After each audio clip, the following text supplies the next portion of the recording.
shoes and out the door. 5, I'm alive. 6, 7, 8, feeling great.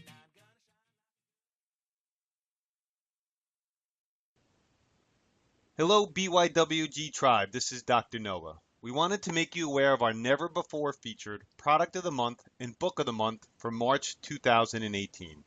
Keep in mind, all the links, discount codes, and special offers for the delicious product and thought-changing book will be listed in the show notes in iTunes, in our weekly newsletter, and on our website at www.beyondyourwildestgenes.com at the Listen Now tab. Our product of the month is Nikki's Coconut Butter, one of my favorite high healthy fat, low sugar treats. Please enjoy 15% off using our special code BYWG15. Our book of the month is The Abundance Code, How to Bust the 7 Money Myths for a Rich Life Now by Julie Ann Cairns.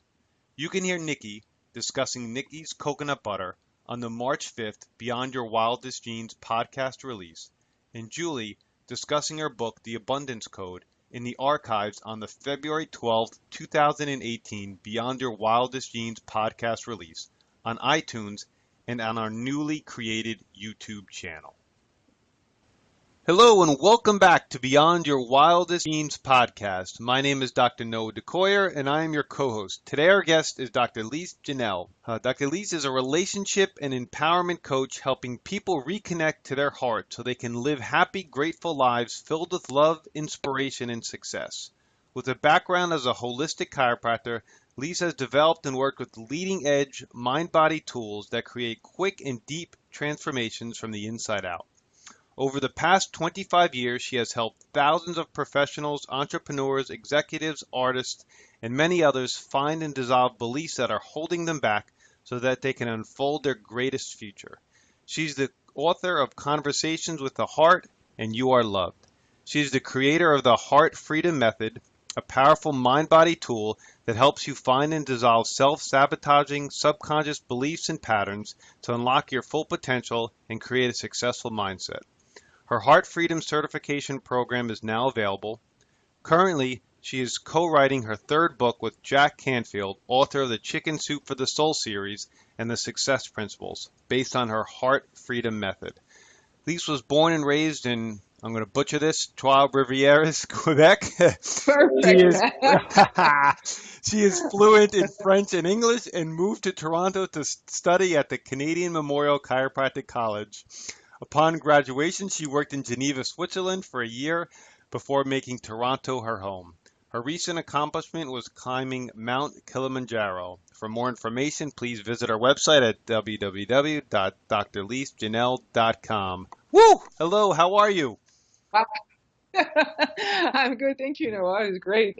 It's nice to be here. Yeah, that's great. I'm glad to have you on today. So, I'm a chiropractor. My two partners are chiropractors. Lise, you were a chiropractor for 22 years. How and why did you make the transition from chiropractor to being a coach? Yes, that was such a hard decision. I loved being a chiropractor. I love my lifestyle. I love my patients had such amazing transformations. They loved me. It was, it's like having a big family. Some people I knew when they were in the belly of their mother, so I love being a chiropractor and I still believe in chiropractic, except I had a calling inside of me. And I still feel like actually I am a chiropractor, because when you're a chiropractor, what you do is you remove the interference with the healing power of the body, the innate intelligence of the body. And now as a coach, the type of coaching I do, what I do is I remove the blocks to the spiritual expression of a human being. Because for me, the natural state of a human being is to be healthy. And we only have disease when there's a block. And for me, the natural state of a human being is to experience happiness and success. And we only have a problem expressing that when we have a block. And the biggest block we all have that prevents us from having happiness is deep down at the core, the illusion that something is wrong with us for not having what we want in life. That somehow, because we're not getting all the time the things we're asking for, that something is missing in us, and it closes down the heart and gets us to feel emotions that then impacts our genes. Yeah.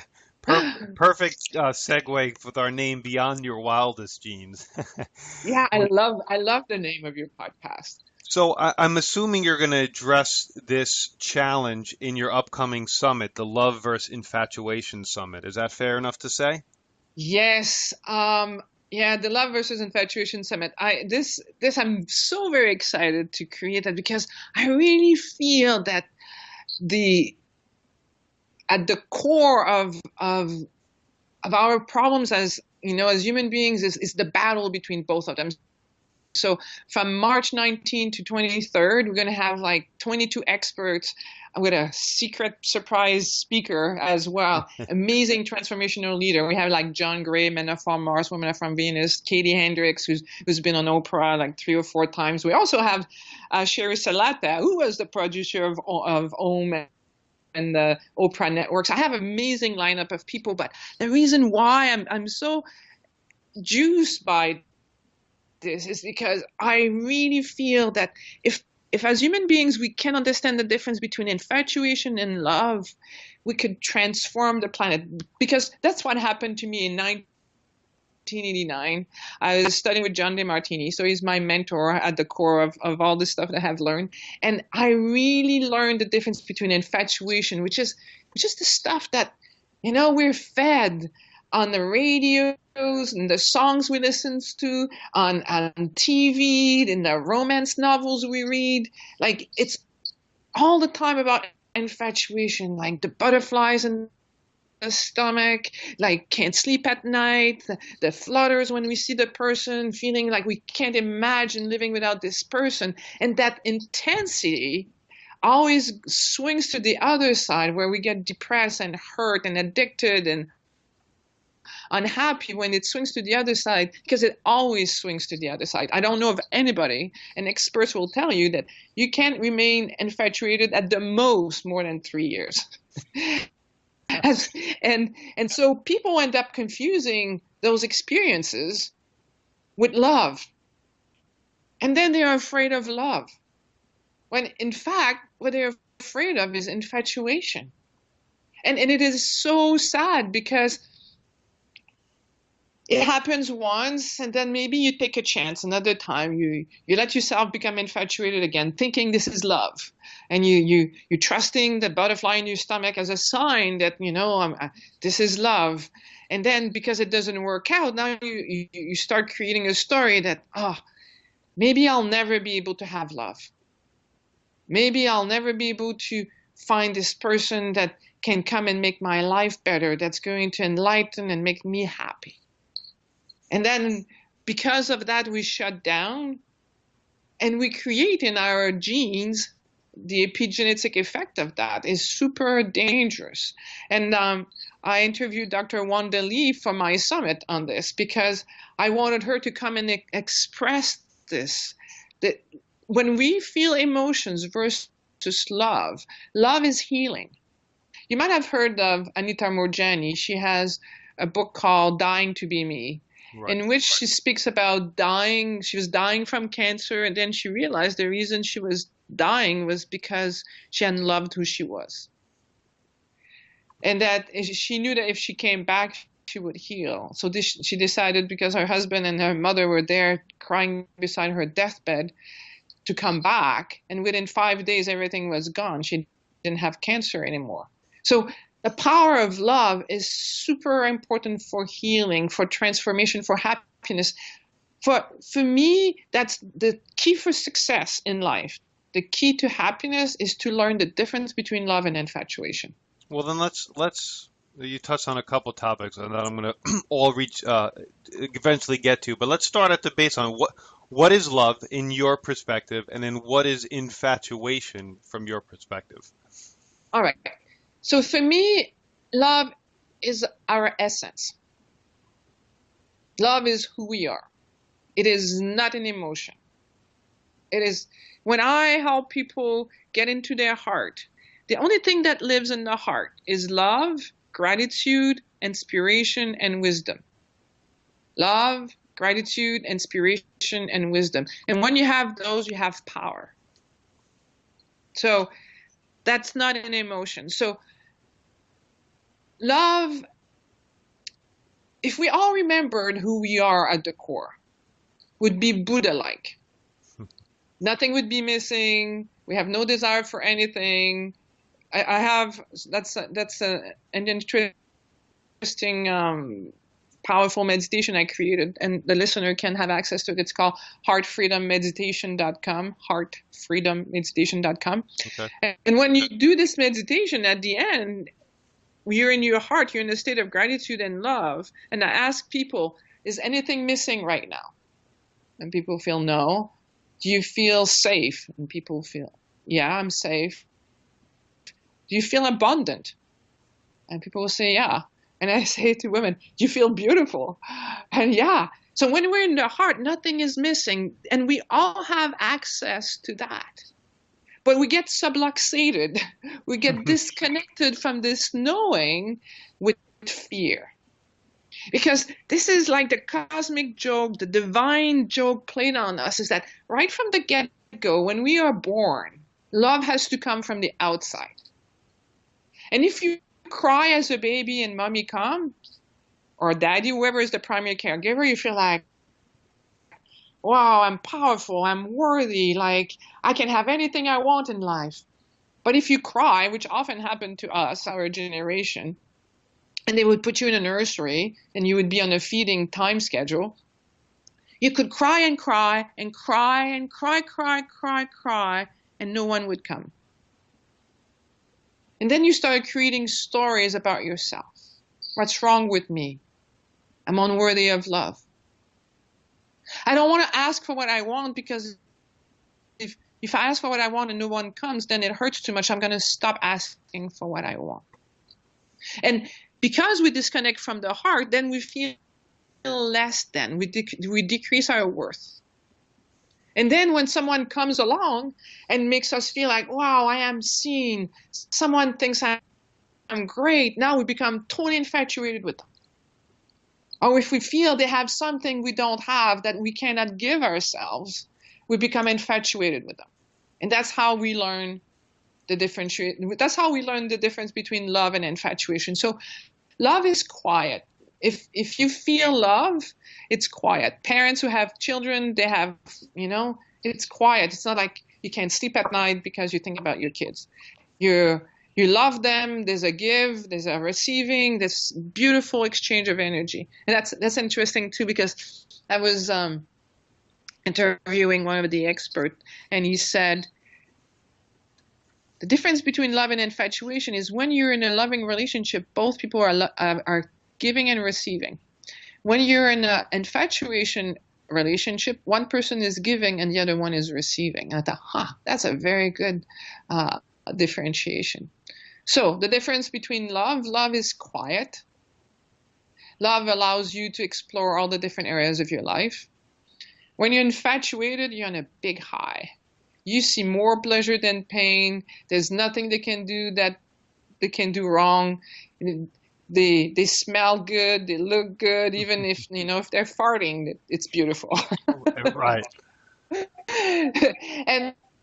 And it's so intense. It's an addictive high. And some people actually are serial monogamous because they go from one stage of infatuation to the next stage of infatuation, and they're unable to discover the beauty of love. I think it's your mentor, John DeMartini, who said, everything is love, all else is an illusion. Is that correct? Yes, exactly. But we need to wake up from the illusion, and that's the challenge as human beings. Right. Now, there has to be some upside to infatuation at times. What is that upside? Yes, well, the upside of infatuation is that it gives you the courage to start a relationship with someone. There you go. I knew there was some benefit. I knew it. Well, there are two ways of getting into a romantic relationship. Either you know someone for a long time and you're friends, and because you're friends and you get to trust each other, you get to know the essence of each other, you can then take it to the next level. So that's one way. In my opinion, it's the wise way. It's the easier way. It's the less scary way. Right. And the other one is infatuation, and it's a mechanism that was put, I'm sure, in our biology for procreation, because, you go to the coffee shop and then you see this person sitting at the table, and all of a sudden, like, wow, music starts playing, like the hand of God descends upon you, and it's like, oh my, this is my soulmate. And like, then you go and like, you finish each other's sentences, and it's like, wow, and we just jump in it, and it catches us. The thing is, there's nothing wrong with infatuation as long as we understand that this is not love yet. I'm going to use it, I'm going to ride it, I'm going to allow myself to feel it, but I am not going to confuse infatuation with love. And the best way of being safe from infatuation is to make sure that you keep living your highest values. So if for you being healthy is important, and you get up in the morning, you have healthy breakfast, and you like going to the gym X amount of time, or going outside, you have girlfriends, boyfriends, you visit, you keep your life doing the things that matter to you, so that you don't give away your whole being to another person. Because when you're infatuated with someone, like the listeners right now, if you take your hands and you put your index finger to your thumbs on each side, now you have two circles. So one circle represents you, the other circle represents the person you're infatuated with. If you bring your two circles on top of each other, that's what infatuation is. So if you look at the two circles on top of each other, there's one circle is redundant. So the universe, the energy in the universe won't let that happen. So two circles on top of each other always leads to two circles apart. And when you are infatuated with someone, you have amazing make-up sex. That's what this is all about. So like, you go from blending into each other, melting into each other, to having a huge fight, to then having incredible sex that brings you back together, and we go back and forth that way, until one day, if we're wise enough, we realize that these two circles, what they need to do is they need to intersect. Right. And when the two circles are intersecting, now you're loving.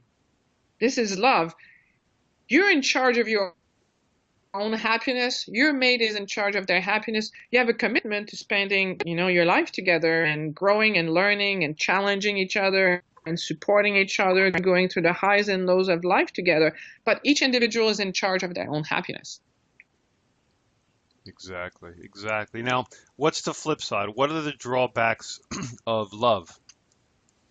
Well, the drawbacks of love is you definitely, if you want to have a truly loving relationship, it's like having children.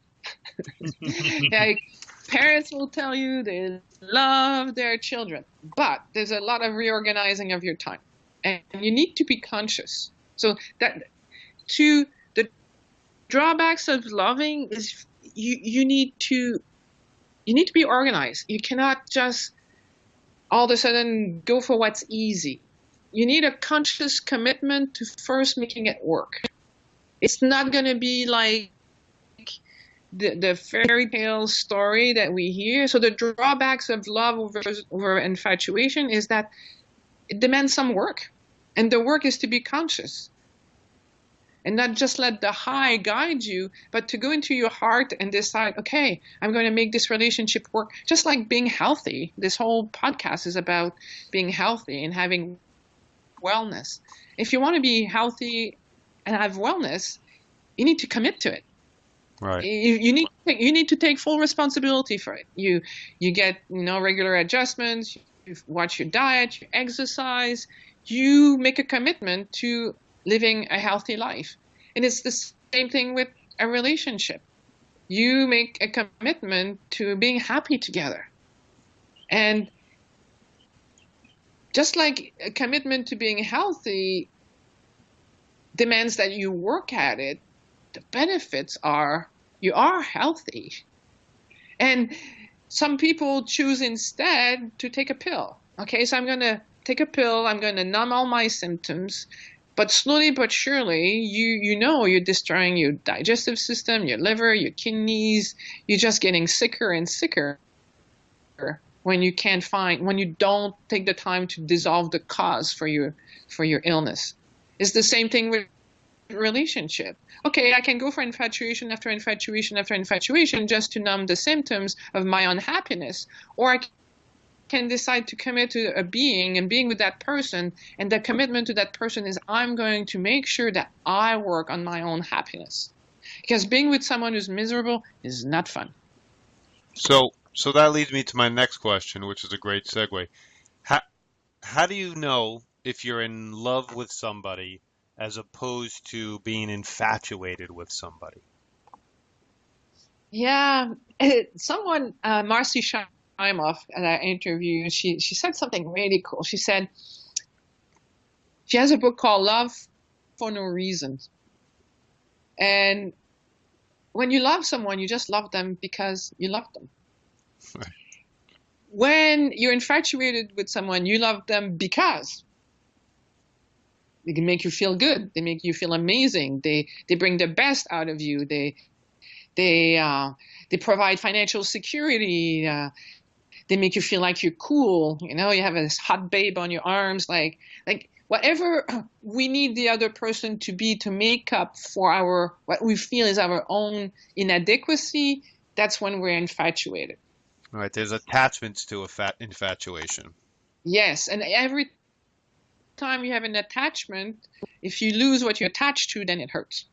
If you have something outside yourself that is defining who you are, would it be money? Would it be career, social status, even children? Like my brother died when he was 21 years old, and my mom, you know, if she had defined herself as a mother, losing her child would have killed her. It was not easy for sure, but my mom was quite wise, and she said, yeah, well, he was just lent to me. He was not mine to own. So we really need, and that's what the Love versus Infatuation Summit is not only about romantic love, infatuation. It's about the different areas of our lives where we can become so infatuated with an idea about something and we see only positive, we don't see both sides, that it costs us. We go on these big tangents just to realize I never was wise enough to look at both sides of the situation. I was speaking with one of my young coaching clients. She's only 19 years old. And when she came to see me, her parents sent her to me because she was unhappy and ungrateful. And like her whole life has transformed. And I asked her, so what is it that you learned the most? She says, you know, I don't want this to sound bad, but what was really good that came from you is you make me realize that life was harsh.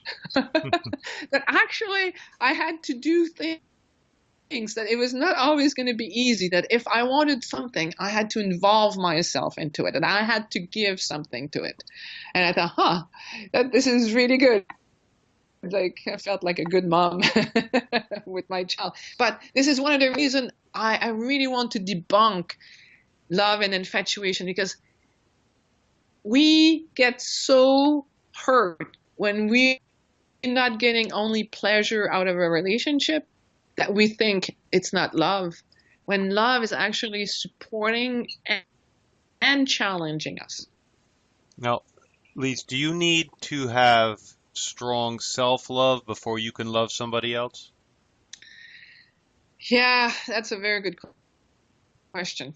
Feeling worthy of love is certainly a key ingredient for being able to be in a fulfilling relationship. But, you know, if you're 20, you don't know who you are, you don't know what love is. Like, self-love is this foreign concept. So are you supposed to be single for the rest of your life until you decide that, and now I'm worthy of love? So, for me, a relationship is a beautiful mechanism in place for spiritual evolution, because this is super, super important to know that The aim of a romantic relationship is not to make us happy, which is what we're deep down seeking. I want to find someone to make me happy, to make me whole, or to make us miserable, because that's what seems to happen to a lot of people. Like, their romantic life has made them miserable. Because the aim of a relationship is actually to teach us how to love. Because when we love, we feel happy. That's true happiness. It's not infatuation high happiness. Is that love brings us happiness because there's nothing that feels better than being able to give and receive in exchange. So if you're asking me, do we need to have self-love to be in a loving relationship? Yes. But what's going to happen is a relationship is an opportunity for you to learn to love. And if you're listening right now and you're divorced, or you're young and you only had 2 or 3 relationships and they never went anywhere, don't be disheartened. Don't be hurt. Just realize that through the relationships you've experienced, there were perfect mechanisms for you to shine a light as to where it is you didn't know about love and how to love another being, but most important, what it means to love yourself when you're in a relationship. And the best definition I've been able to come up with to describe a healthy, loving relationship is love is wanting the best for our partner or for whoever the person we're with. So love is wanting the best for another person while respecting our needs. So that demands like a dance. It's a dance that happens back and forth, where you put value on your partner, you respect and honor them and want the best for them. Don't wish ill on them. But you do the same for yourselves. That's why it's called often the art of love, is you keep each other in mind. You make each other important. You're consciously connecting with each other, wanting the best for each other and respecting each other's needs. That was a long answer to your question. Oh, it was a very good answer. Now, you mentioned you interviewed one of our partners, Dr. Wanda Lee, for this upcoming summit, and I had an opportunity to look at the notes that she put together for the interview, and the notes themselves are fantastic. What did you think about Wanda Lee's presentation? Yes, well, that's why I wanted to have Wanda Lee on the summit, is because the epigenetic effect of love on our health is most people are not aware of it. And that through what she shared with our listeners was that a consciousness shining a light on the importance of loving. Like our genes, you can have, for example, you can be born with rheumatoid arthritis genes. And you can turn them on and off with love. So you have a huge impact on your health by either loving who you are and other beings, or shutting down your heart and experiencing emotions, because emotions increase cortisol levels in the body. Increased cortisol levels create inflammation, and inflammation leads to arthritis, heart disease, cancer. So all of these things get activated when we're not in the heart, when we're not loving. Right. Yeah. I'm looking forward to listening to her full interview for sure. Now, how close is gratitude when compared to love? Do they go hand in hand? Are they different? Yeah, that's a very good question. I believe you cannot separate love from gratitude. And you cannot have gratitude without love. Right. And that's the key for happiness. The other day I was coaching this little kid. She's 10 years old. And she was so upset because her grandfather came to surprise her. She loves going to see the Raptors, the basketball team in Toronto. Yep. And her grandfather came to surprise her, to take her to the basketball game. And she had not, imagine, she was 10 years old. She had not planned for it. So she was upset. She didn't want to go. And she was so mad at her mom and her grandfather at 10 years old because they wanted to take her to the Raptors game, which she usually would love to go. And yes, I understand, as an adult, all these things, but as a little kid, I don't know if my grandfather had come and wanted to take me to anything, I would have been so grateful. And because she was not grateful, she was unhappy.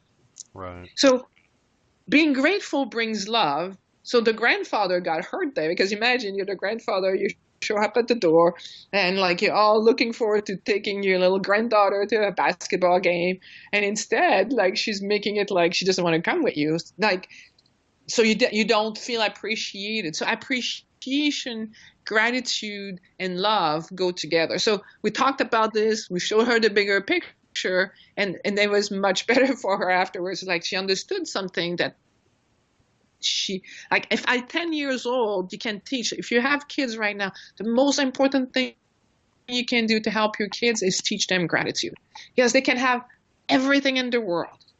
And if it's never enough, if it's never is gratitude for it, they're going to be miserable. Good point. I have two young kids, young sons myself, 13 and 8, so I couldn't agree more. I couldn't agree more. 13, yes. Tough age. 13's a tough age, Lise. Whew, baby. Tough age. Uh-huh.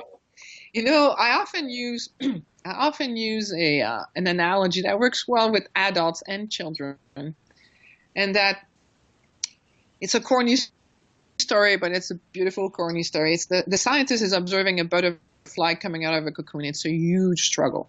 It takes hours and hours and hours. So the scientist, to be nice to the butterfly, he cuts the cocoon open. But because he does that, the butterfly has nothing to struggle against. So its wings are weak. It can never fly. And it dies like that. So we can bring gratitude into any challenge. So if you're a parent listening right now and you want to bring gratitude into your children's life, you can tell them this story. It works extremely well. And you tell them, I love you. I'm your parent, and I want you to live an amazing life. And for that, I know you need to have strong wings. So how about we choose some challenges for you so that you can build your wings? Right. And you know what? That creates self-confidence. That creates pride in themselves. They feel happy. It's like Rocky, the movie Rocky, when he stands at the top of the stairs. When a kid does that, then they feel grateful. They feel grateful for you believing in them and challenging them, even though they were scared. It makes them feel good about themselves, who work through their fears, because to live an amazing life as a human being, you need courage. And if you look at the word courage, it has the French word cœur in it, which is French for heart. So to live an amazing life, you need courage. So that's one way as a parent you can help them gain gratitude, is by choosing with them challenges to make their wings stronger. And sometimes if they come home and something challenging happened, you can ask them, so how did that build your wings? How did that make you stronger? And if you start your kids at a very young age to look for the blessings and the challenges, the benefits and the challenges, you're allowing them to have gratitude. Because I've asked this question to thousands of people. I do public speaking sometimes, and last time I had 350 people in the room, and I say, raise your hand if you've never experienced huge challenges in your life. And guess what? Nobody raised their hand. And in years and years of thousands of people asking these questions, only once did I have a young lady saying, I never had huge challenges. And she says, and you know what? It scares me because I know I'm not equipped for when something happens. Right. So if we are smart as human beings, the key is not to look for a life without challenges. That's why if you were in front of me right now, I always use the yin and the yang, the dark and the light side. And I really help my clients see this, is that the game, if you're smart, human being is not to try to create only a light side of the equation. In coaching terms, we call that an unwinnable game. Because nobody has ever succeeded in only experiencing pleasure and comfort. So that if you're a smart human being, what you do is you learn to use both sides of your life, the pleasure and the challenges, to grow more in gratitude for everything that happens, so you can connect with your heart, so you can experience love, so you can experience fulfillment, as opposed to the infatuation with searching only pleasure, which never works, which is guarantee. I guarantee you, you're going to be miserable. And when you're miserable, you impact your genes for sure. Increase your inflammation, the cortisol levels, everything is going to go with that. Yeah, it can't be said enough. Now all the links to the summit is going to be in the show notes and everywhere that it needs to be, so people can get their hands on this. But there's a free listening window. When is that window, please? Okay, so if someone wants to listen to the join in, because you're going to have amazing interviews with top experts. I really hope you join us to get all these differences between love and infatuation in different areas of your life. The interviews are between the 19th to the 23rd, and on the 24th, I'm going to do a special Q&A session for people who come in, and it's free. It's free, so you can listen to it. It's free for 24 hours. So as long as you listen to them within 24 hours, it's yours for you to have. And the URL is easy. It's globalheartliving.com. Globalheartliving.com. You just click there, and you'll have access to everything, all the information. You're going to get emails. You just have to opt in again to make sure that you receive your information, and that the stuff doesn't end up in your spam filter. And we'll have an amazing time together. Yeah, I totally agree. That is an important to watch, because sometimes some of this second opt-in ends up in your junk, so you do have to opt in again so you get everything, all the special emails, all the interviews. That's a very important comment, so please pay attention to that, folks. Dr. Lise, I have one last question for you, and it's a question I end all my interviews with. And it's kind of a fun question. What does the day in the life of Dr. Lise look like? What kind of routines, rhythms do you do every single day to make sure your day is as productive and as beneficial to you and others as possible? You know, for me, the biggest, most important thing for me to do is to be in the flow. I've been very regimented in the past. Like, I was a competitive rower for 17 years. I was up like at 4:45 every morning. I went rowing, went to work, went rowing at night again. So for me, it's about feeling and listening to my body. So the things I will fit in my day to is I'm going to meditate. I'm going to play with my little dog. I will connect with my mate. I will exercise. For me, exercising is super important. I often do intermittent fasting, so I skip one meal because I feel it in my body. It changes how I feel. I feel more energized. It switches my body from using glucose as main fuel to using ketones as main fuels, and has a big impact on my brain. I'm so clean in my thinking when ketone is my fuel. And being outside in nature is super important. So I'm blessed enough to be able to spend half the time in the city where the culture and passion and all these things happen.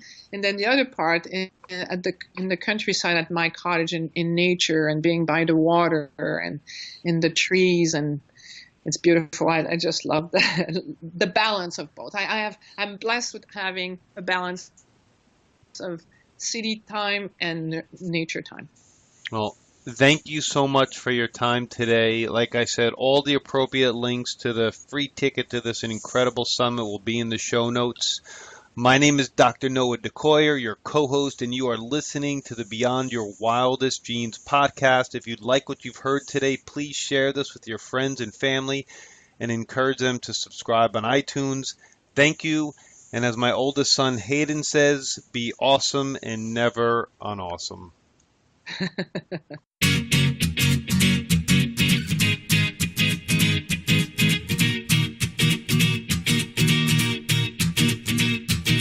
One, two, three, four, get my shoes and out the door. Five, I'm alive. 6, 7, 8, feeling.